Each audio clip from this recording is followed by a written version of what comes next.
Today, we're drinking some scotch. We're gonna do a little comparison here.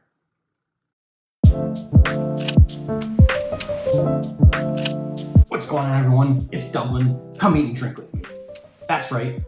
Today, we're gonna be doing some scotch. We're gonna do a little taste test comparison. So we're always out for QPR. What is the best quality price ratio? What's the best quality I can get for what I can afford, what I'm drinking that day, and what is the best product I can get out of that?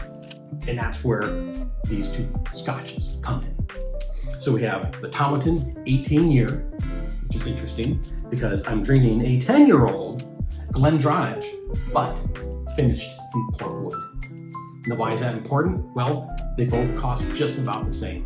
They're both around between 90 and 105, kind of depending where you come from. Yes, expensive, but you know, the holidays, I wanted something kind of nice, so that's why I'm grabbing these two bottles. And I really just kind of wanted to see, is there one that truly is way better than the other? Because we don't really drink things like this side by side all the time. I certainly don't. So I just really wanted to try, can a 10-year-old scotch compete with an 18-year-old? And man, I'll have to tell you, for an 18-year-old Tomatin, that's a pretty darn good price. Because when you look at other 18-year-old scotches out there, you know, you're clearing $200 easy, if not into the $300 area, like, you know, Macallan, which is really good, but man, has that price really risen? I'm not so sure about that one anymore. So let's get into these. So Glen Dronach and Tomatin. These are both Highland scotches, and if you're picturing the beautiful rolling hills and mountains of Scotland, you were absolutely right. This is exactly what the Highlands look like.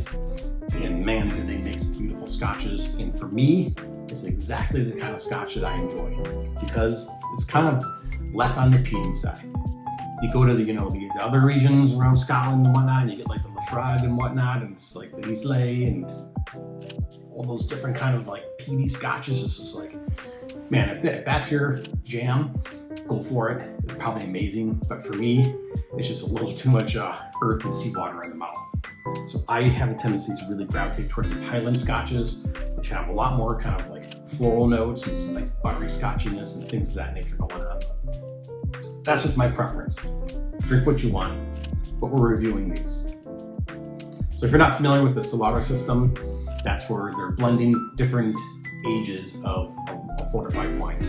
So if it's anywhere from like 5 to, whatever, even 80 years sometimes, if you have really insane tawnies, that means that there's a small percentage of each one blended into the final bottle.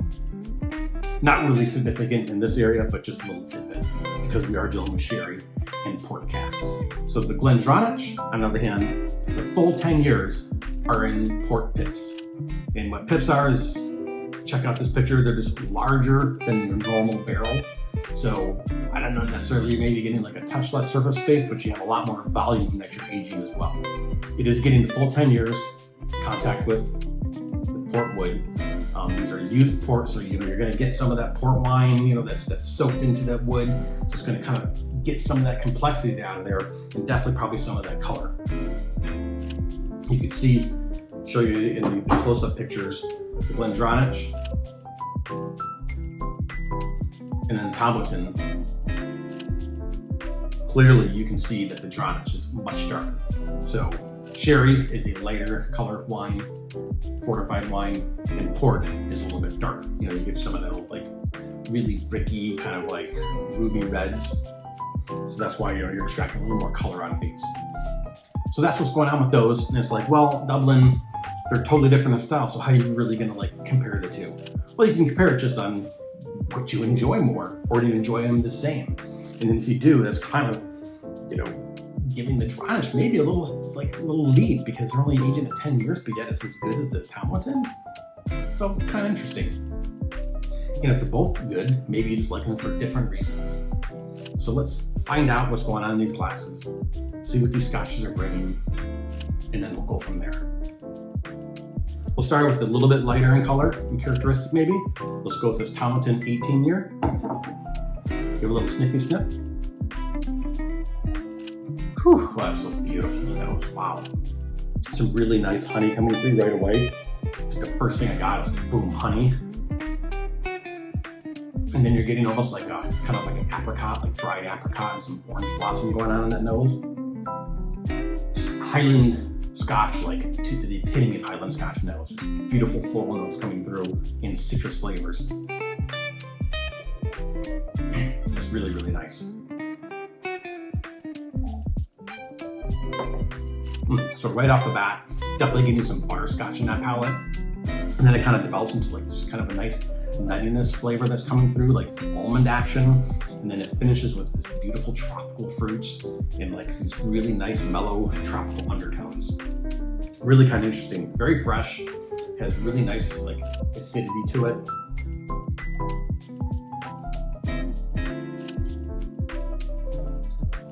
Yeah, I mean, it's beautiful Scotch. You're not getting that like really kind of woody, like oakiness coming through that you do on a lot of 18 years. It's definitely a little more vibrant in style. These are both 84%, so you're getting into that, you know, that 90 plus proof.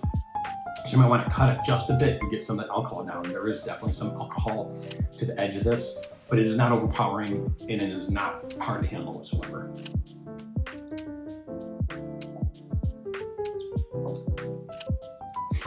Yeah, really, really nice. Beautiful tropical fruits, a lot of butterscotch in there, and a really nice kind of like the tropical apricot-ness coming through. Absolutely stunning, beautiful Scotch. All right, let's do this Glen Dronach to see what these port pipes are gonna do. Pips, pipes, pips. Come on. Whew, wow. Man, that is beautiful.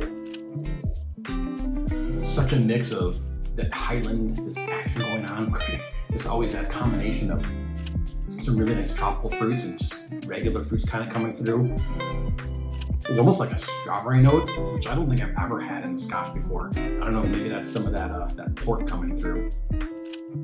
But you are getting those port pips coming through. It's almost like a sandalwood action in the nose, like a little bit of incense coming through. Some honey on this one as well. It's not just, strawberry, it's even like a cherry kind of note coming through, which does make sense if you're familiar with ports. There definitely is some like cherry kind of action in the nose with ports as well. Wow, really nice nose. Very different from this one, but still very complex. For a 10-year, that's pretty some good action going on right there. Very impressed.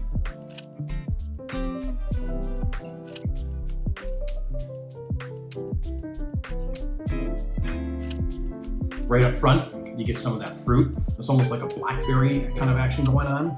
And then it goes into like a black cherry, and then really almost into like kind of like a ginger action. Really kind of interesting. Oh, that finish, yeah, it's like that potpourri kind of finish.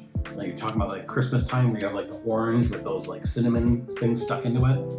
Whew, that is really interesting.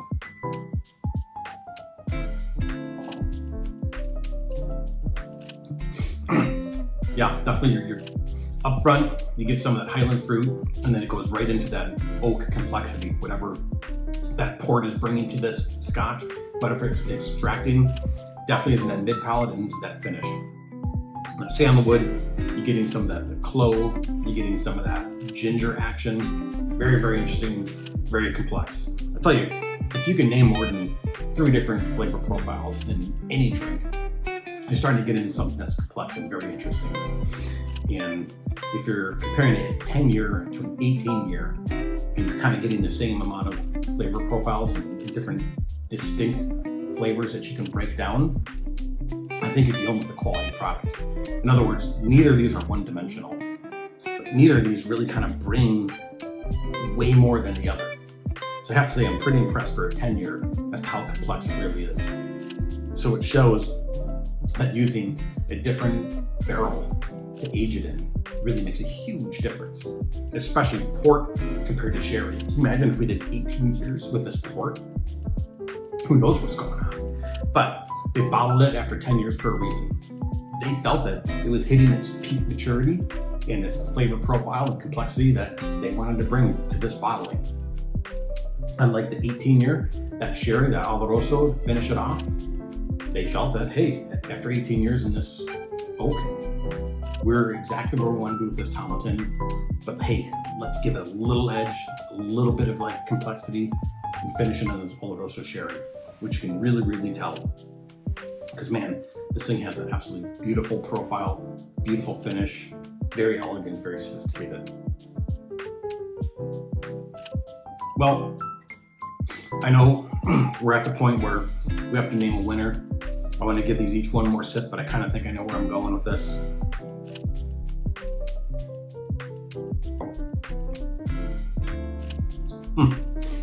That Tomatin 18 year, I mean QPR wise, just this absolute steal.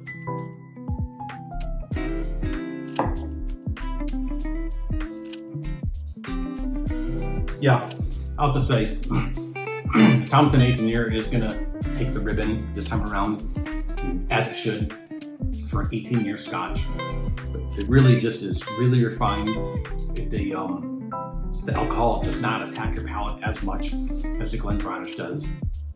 I would cut this Glen Dronach a little bit, whether you want to put, a few droplets of water in there, or if you just want to, throw an ice cube in there. Some people never put ice in it. That's fine. Everyone has a right to their opinion. I do like a little bit of ice in there. This one, just 1 cube. This one is perfectly good neat, but would have no problem with that, 90 plus proof handling, like 1 cube as well. And they'll both open up just a touch with a little bit of that water as well. So yeah, the Tomatin 18 year, it's one of the cleanest, just freshest, most enjoyable little scotches I've ever had. Very interesting in style. I love the fruits that come through on it. I love that you're not fighting with oak at all. I'm not getting just mouthfuls of sherry. For this guy, I'm not saying that it's disjointed in any way, because it is really good. But that battle between some of that Highland fruit and some of that Portwood coming through, it's fighting each other a little bit. I'd almost like to see maybe 5 more years to see what's going on with this, if they let it sit in the Portwood a bit more. But what I might do is throw a cube in each one of these and see if anything really changes. And maybe, the complexity of this one will, cutting it a little bit, will bring those flavors together. So let's check that out. All right, we're back. We cut these a little bit of ice. So we got some of that water. It's going to change the chemistry a little bit. Let's see what's going on. Nose really has not changed in the 18 year Tomatin.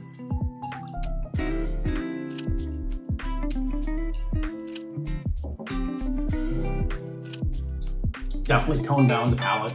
I would say keep that one straight, no doubt about it. Doesn't need any water. It muted some of those beautiful flavors that were coming through, losing some of that fruit. The complexity, it's got dumbed down just a touch. No need to cut that one, in my opinion.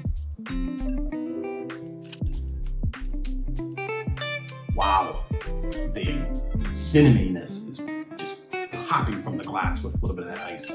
So yeah, I think that battle, maybe starting to get one little bit, cut it down. Definitely. Wow, it's just orange clove, cinnamon action just jumping from the glass. That's really interesting. Great for the holidays.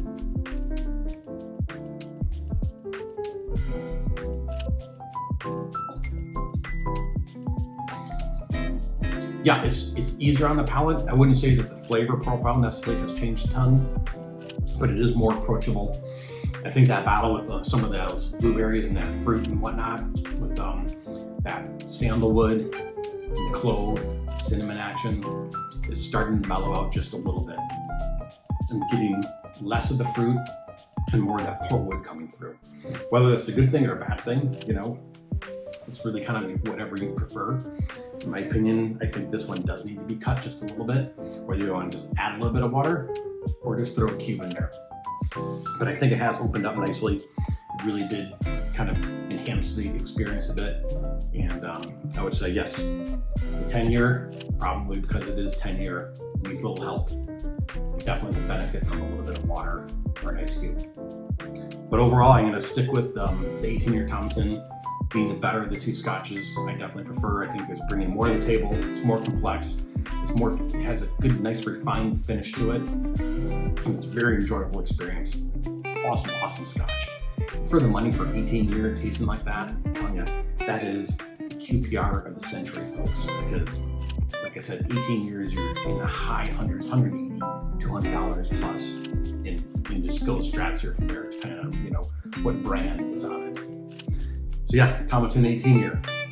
Heck, you know the deal. Get out there, get yourself a Tomatin 18 year, because gosh darn it, you deserve it. And while you're at it, give this guy a try, because it's not too shabby either. Pretty darn good Scotch. Very different in style, very different flavor profile. Man, if you like some of that Portwood coming through, that some of those like more earthy and woody notes coming through, with a little bit of that nice that Highland kind of fruits coming action as well. Well, this Dronach Portwood is perfect as well. Cheers, everyone.